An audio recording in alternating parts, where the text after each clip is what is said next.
for want of time, I limit my topic to respiratory tract infections and UTI. I would like to start with the Tirkural that idanal even mudikkum endraaraindu adanai avan kan pedal. After having considered this man can accomplish this by these means, let the king leave with him the discharge of the duty. This is what we are doing in a rational antibiotic therapy. That this antibiotic, which is sensitive, we have to find out the organism for which it is sensitive, and we have to give that respective antibiotic for that infection. WHO has defined this rational use of antibiotic as rational prescription that requires a patient receive antibiotics appropriate to the clinical needs in doses to meet individual requirements for an adequate period of time at the lowest cost to them and the community. So appropriateness, adequacy of the dosage, and adequate duration and cost effectiveness are the rationale in prescribing the antibiotics. I would like to start with a linked case. This has been given in ICPP. A 1-year-old male child has been came with fever for 1 day, and he has a running temperature of 1 or 2 degrees Fahrenheit, and there are no other symptoms. The child weighs about 9 kgs and child is developmentally normal. Both parents are employed and child has been in a daycare center. The child has a similar episode of fever that has been for 3 days 1 month ago, which has been treated by the nearby doctor with cotrimoxazole for 2 days. Now our doctor will diagnose this child as having viral fever and prescribe amoxicillin and intimate the patient that it is to take care of the secondary infection. But the parents worried about the serious bacterial infection and their inability to go to work. Now the parents demanded for aggressive treatment. So he prescribed amoxiclav and reassured the parents that the child will be okay by the next day. The child is now having high temperatures with vomiting and diarrhea on day 2.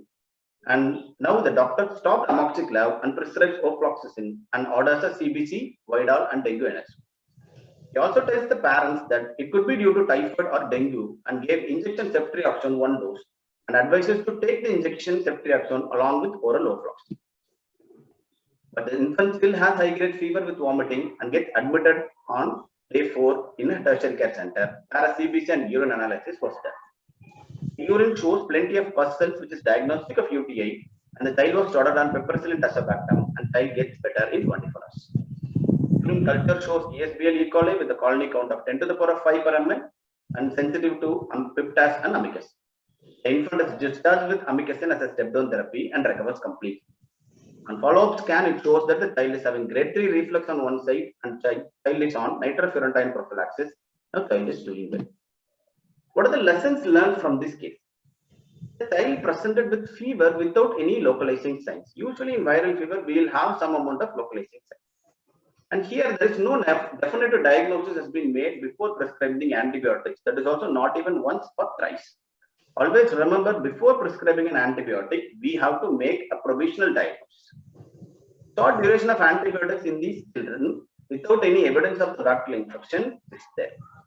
And they have used 2 broad spectrum antibiotics with an erroneous diagnosis of enteric fever, that to early stages. And urine analysis, which is an important investigation in a fever of unknown origin, was not asked for in this child.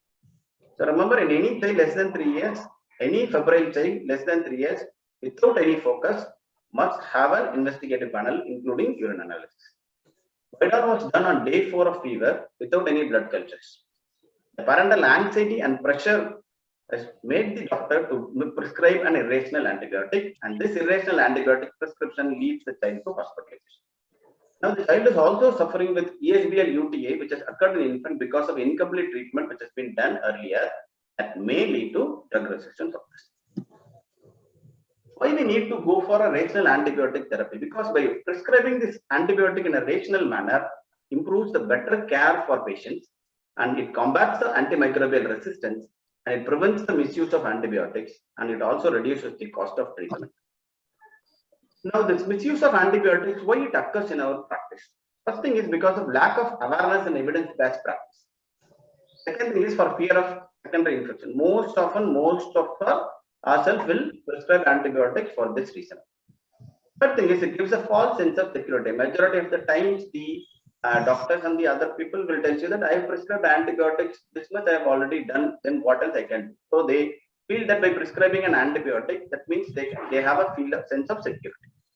And for fear of losing patients for earlier cue, and a parental anxiety and pressure will cause a misuse of antibiotics in our field. So how to choose an antibiotic? first think, is it an antibiotic really necessary for this case? And if it is needed, first make a provisional diagnosis.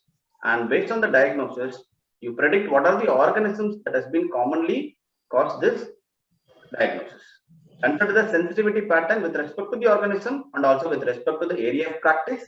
Then you prescribe the narrower spectrum antibiotic that is least toxic and least costly. Also consider the host factors like age and the demographic factors, along with the coexisting medical problems like liver impairment or renal impairment, or PEM or associated post-basal state, all these. So remember, for these states, we have to treat differently, and also we have to reduce the dosage as adjusted to the impairment of liver and the kidney. The common myth of antibiotic resistance is the drugs causes organism antibiotic resistant, and antibiotic resistant organisms are more virulent, but that is not true actually. Antibiotics usually select out the resistant strain, and faulty use of this and widespread use of these antibiotics increases the probability of such selection, and this antibiotic resistant strains appear to be more virulent because we are unable to kill them or stop their growth. Now I'm moving into certain cases. So first case is a 4-year-old child who attends daycare center, presents with you with rhinorrhea and a daytime cough for 8 days. She had fever for 2 days and hepatitis poor. On physical examination, there is a clear rhinorrhea is there. The remaining examination is unremarkable. Now the parents come to you and says that the fever, everything is subsided, doctor, but still there is a discharge from the nose and still she is having cough. Can we go for an antibiotic? So should she be treated by an antibiotic? The answer is no. What is the evidence? Because majority of the cases in office practice, what we see are viral in nature. Fortunately, we are able to differentiate between a viral and a bacterial URI. Antibiotics are not effective in viral infections, and using antibiotics in these cases will select out the resistant strain which we saw earlier. Most children suffer from 6 to 8 episodes of these colds every year, and majority of them are viral in nature. As you see the timeliness of an uncomplicated viral URTI, you will be able to see that the severity of fever will be there in the initial days, and most often the fever disappears by 2 days. Respiratory symptoms will pick up only after the fever subsides, and it will be there even up to 12 days. So a classical presentation of having a fever for first 2 days and the respiratory symptoms which has been gradually increasing after fever subsides, which will tell you that it could be due to viral. URI conditions that can requiring antibiotics in children are 3. One is acute otitis media, the other one is acute bacterial rhinosinusitis, the other one is acute tonsillopharyngitis. We can identify them based on the age also. Acute otitis media is so common between 6 to 18 months, and acute bacterial rhinosinusitis are common between 4 to 7 years, and acute tonsillopharyngitis are common in full-going age group at 4 to 14 years. Acute rhinosinusitis usually starts like a typical picture of viral URTI, but here the symptoms are persistent and severe, and the symptoms may even worse. So you can have a fever, high-grade fever, letharginess, child is having reduced appetite, with purulent nasal discharge. So all these things will go in favor of acute bacterial rhinosinusitis. Common organisms we see in our scenarios are Streptococcus pneumoniae, Haemophilus influenza, and Moraxella catarrhalis. So for this, the first line antibiotic what we use is amoxicillin, 40 mg per kg per day in 2 divided doses. If amoxicillin is not in second line, you can go for amoxiclav, or you can go for cephalosporins like ceftaroline, then cefuroxime and cefpodoxime. If the child is sick, go for injection ceftriaxone 50 mg per kg initially. Then once the child is able to tolerate oral drugs, switch over to oral drugs. Remember, the duration is 10 to 14 days, and there is no compromise in the duration. Moving on to the second case, an 18-month-old child, otherwise healthy boy, had a cough and cold and fever for 1 or 2 degrees for 2 days. On day 3, he became fussy and wakes up and pulls the ear, crying multiple times. So many of our pediatricians, the telltale signs of acute otitis media. So can we start an antibiotic for this year?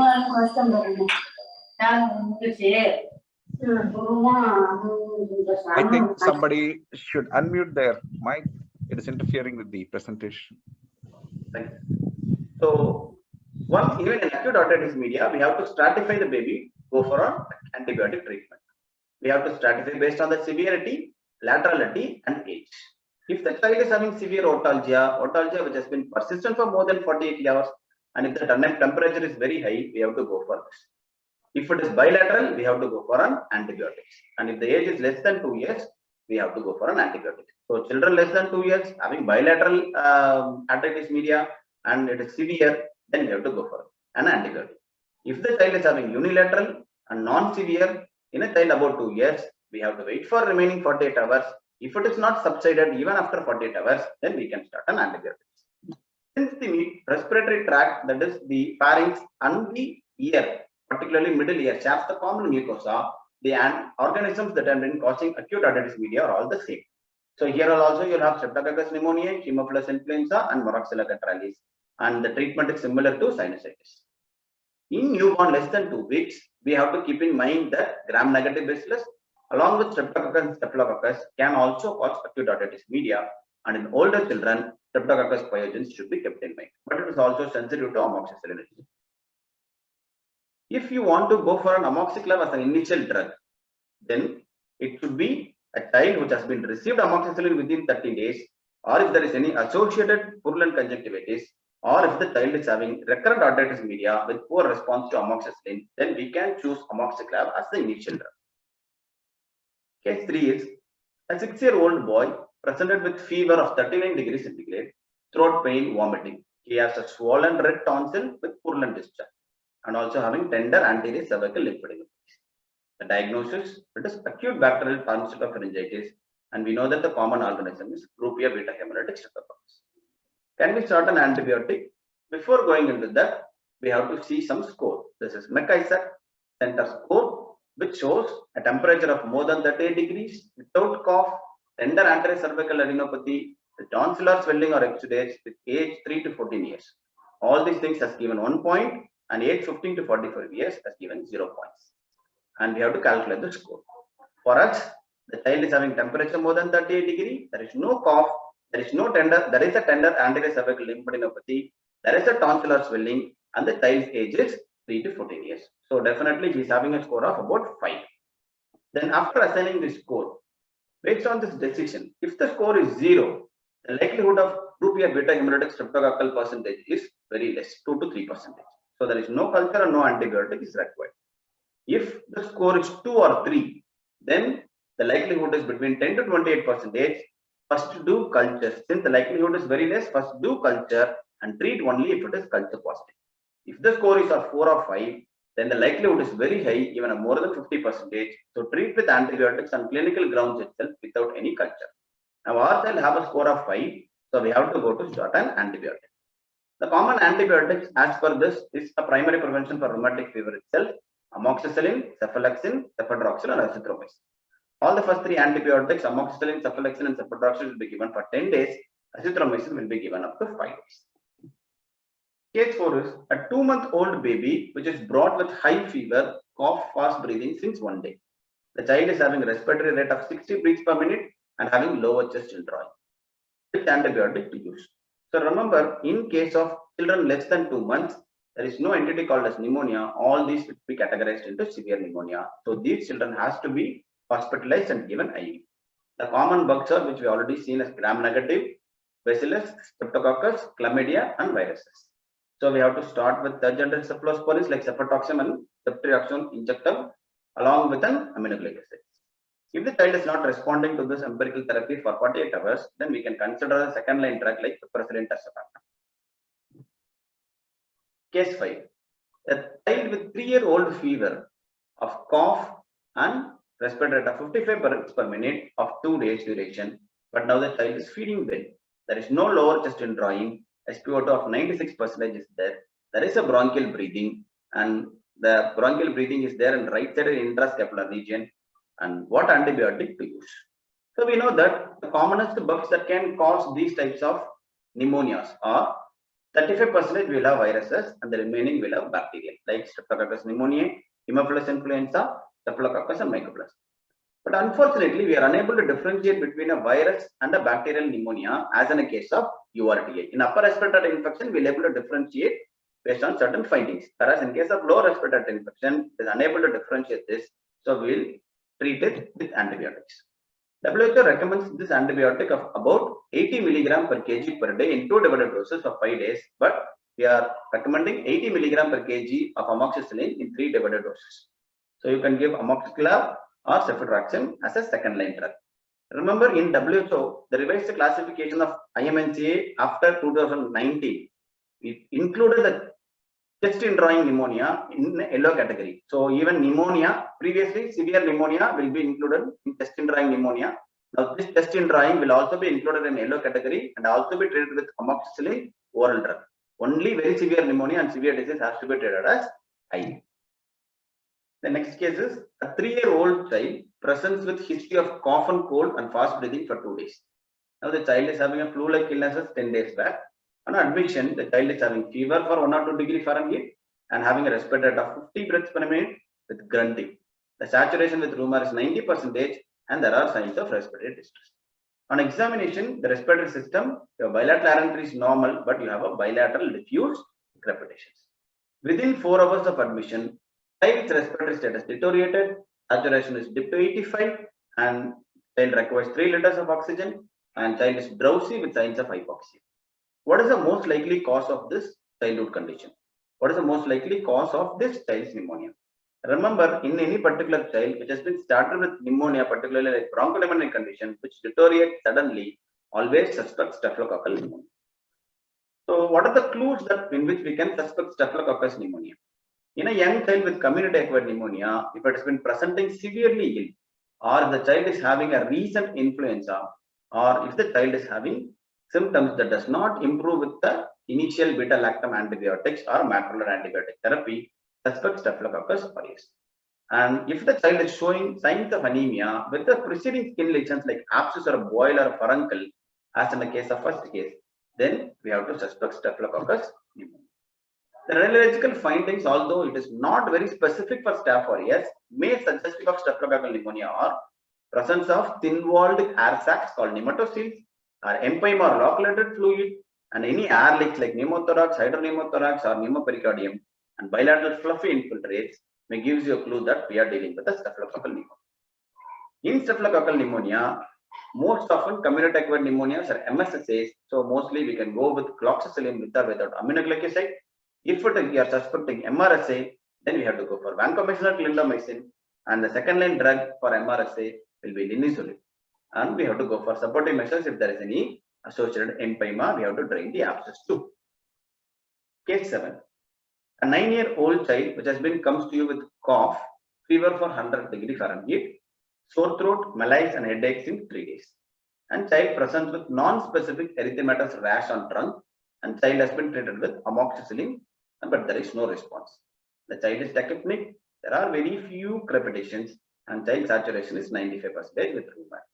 An X-ray shows patchy pneumonia. So based on these findings, we have concluded that this could be even a viral pneumonia or a mycoplasma pneumonia. So this non-specific erythematous rash, all these things will give you a clue that it is an interstitial pneumonia. The common organisms are virus and mycoplasma. Since we are unable to differentiate it properly, whether it is viral or bacterial, we have to go for antibiotic. And since the bacteria which is commonly causes this atypical pneumonia mycoplasma, so here the macrolides are the drug of choice. So the child has a very poor response to beta-lactams. Whenever you have seen these types of children, all that can predict certain organisms. For example, in post-measles state, the child will most commonly associated with along with the usual ones, it can be having staphylococcus too. And in case of HIV, pneumocystis carinii should be kept in mind. In case of febrile neutropenias, GNBs and aspergillus can be kept in mind. And in case of cystic fibrosis, where there is accumulation of fluid, think about Pseudomonas and Staphylococcus. And child suffering with SAM, which is almost similar to your neutropenic conditions, like it can present with GNBs and Staphylococcus.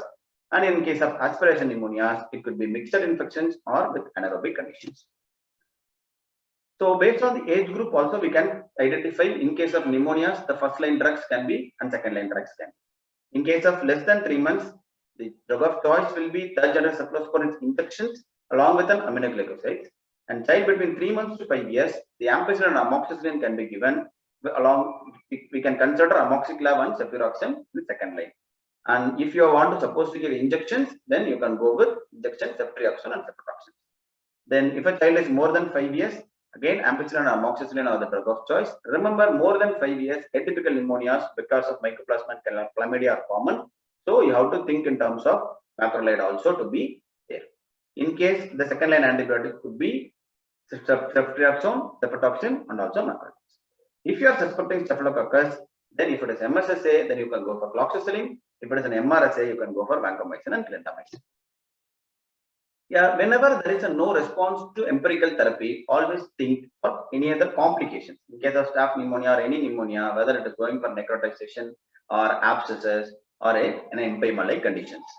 Then in case it could be due to different pathogens like due to tuberculosis or it could be due to atypical organisms, which we have seen in the previous case. And it could be due to drug resistance, it could be due to MRSA, or it could be due to drug resistant Streptococcus pneumoniae, or it could be due to beta-lactamase producing hematophilus.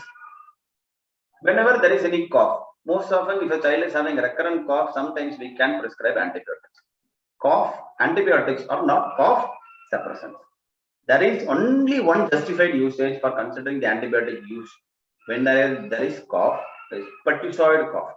Whenever there is a paroxysms of cough that has been lasting up to several minutes along with a loud woof, then you have to go for antibiotic, and the antibiotic of choice here is azithromycin 10 mg per kg per day for 5 days.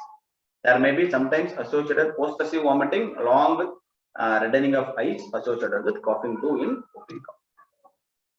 For antibiotic selection, so if you have tonsillitis, give penicillin and first line cephalosporin as first line and have amoxicillin and macrolides as the second line. In case of otitis media or sinusitis, here the amoxicillin is the first line and co-amoxiclav and second generation cephalosporins and macrolides are the second line drugs. In case of community acquired pneumonia, high dose amoxicillin with 80 mg per kg per day, and you can consider co-amoxiclav if there is no response to amoxicillin or you have suspected beta-lactamase producing organisms. If you are suspecting staphylococcus, you have to go for cloxacillin. The second line drugs are second generation, third generation injection cephalosporins or vancomycin. In enteric fever, third generation oral cephalosporins are the first line drug. If it is not been there, then you can go for third generation injectable cephalosporins or fluoroquinolones. In case of dysentery, you can start antibiotics if there is any visible blood in the stools. So you can go for norfloxacin or third generation cephalosporins as first line drug, or you can go for second generation quinolone ceftriaxone, which are not used as the first line drug. In case of UTI, cotrimoxazole will be the first choice, followed by amoxicillin and third generation cephalosporin, and the second line drugs are fluoroquinolones and aminoglycosides. Case 8 is an 18-month-old male child presents with fever 1 or 2 degrees Fahrenheit, frequent urination, lower abdominal pain for 2 days. So what to do next? Remember, for children less than 3 years, if you are suspecting UTI, go for urine microscopy rather than dipstick along with the culture. If the children is more than 3 years, go for urine dipstick and then culture.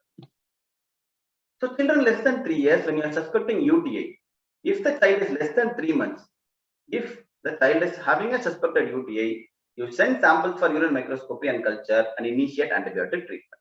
If the child is between 3 months to 3 years, if the child has specific urinary symptoms, then initiate antibiotic treatment after sending urine sample for microscopy and culture. In our scenario, the child is 18 months and child has specific urinary symptoms, so we will initiate antibiotic after sending this microscopy and culture. Whereas in the same child, 3 months to 3 years, if the symptoms are not specific to UTI, consider the seriousness of the illness. If it is high risk, then initiate antibiotic treatment after sending cultures. If it is intermediate or low risk, first send cultures and treat according to the culture reports. In urine dipstick, you see that the nitrate have a very high specificity. If the nitrate is positive, the probability of UTI is very high. And again, this leukocyte esterase has high sensitivity. When leukocyte esterase is negative, the likelihood of UTI is unlikely. So these two will be taken into account with primarily. So whenever a child is having more than 3 years, you perform urine dipstick. If the urine is positive for leukocyte esterase and nitrate, then you diagnose UTI, initiate antibiotic treatment, and send urine sample for cultures. Then if it is negative for leukocyte esterase and positive for nitrate, I have already told you this leukocyte esterase negative means likelihood is very less, but the nitrate have a very high positive probability. Specificity is very high for nitrate and the probability is very high as with respect to the previous slide, 75%. So you initiate antibiotic treatment and send the urine sample for culture and treat depending upon the culture results. In case if the urine is positive for leukocytosis trace and negative for nitrate, then you send urine sample, because nitrate, if nitrate is positive, it is very important. Whereas if the nitrate is negative and leukocyte is positive, you can send urine sample for microscopy and culture. Then initiate antibiotic treatment only you have a clinical evidence of UTI, and treatment depends upon the urine culture report. If it is negative for both, you explore for the other causes. Likelihood of UTI is unlikely. The recommended antibiotics for UTI are cotrimoxazole will be the first line drug. You can use amoxiclav, cefixime, cefodoxime, and cefalexin, and the treatment duration will be 7 to 14 days. And antibiotics, even for treatment purpose, apart from treatment purposes, we can also use for prophylaxis in certain conditions. In case of UTI, treated UTI in infants waiting for imaging, or infants with vesico-ureteric reflux, or frequent febrile UTI of more than 30 per year, we have to consider antibiotic prophylaxis. And in rheumatic fever, we know that we are giving antibiotic prophylaxis as a secondary prevention.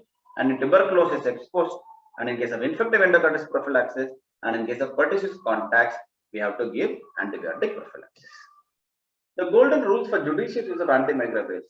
First rule is acute infections always present with fever, and again remember, the absence of fever does not justify antibiotics.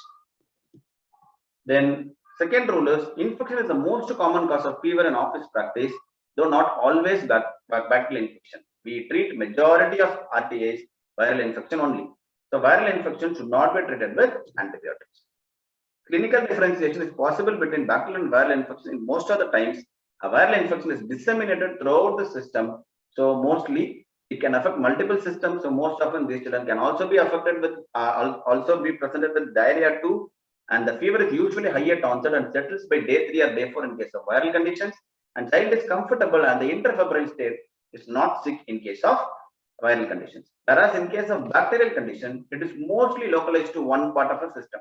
An acute tonsillitis will not present with running nose, will not present with chest signs. The fever is generally moderate at the onset and peaks by day 3 or day 4. Whereas in case of viral, the fever peaks earlier. Whereas in case of bacterial, the fever will peak only after day 3 or day 4.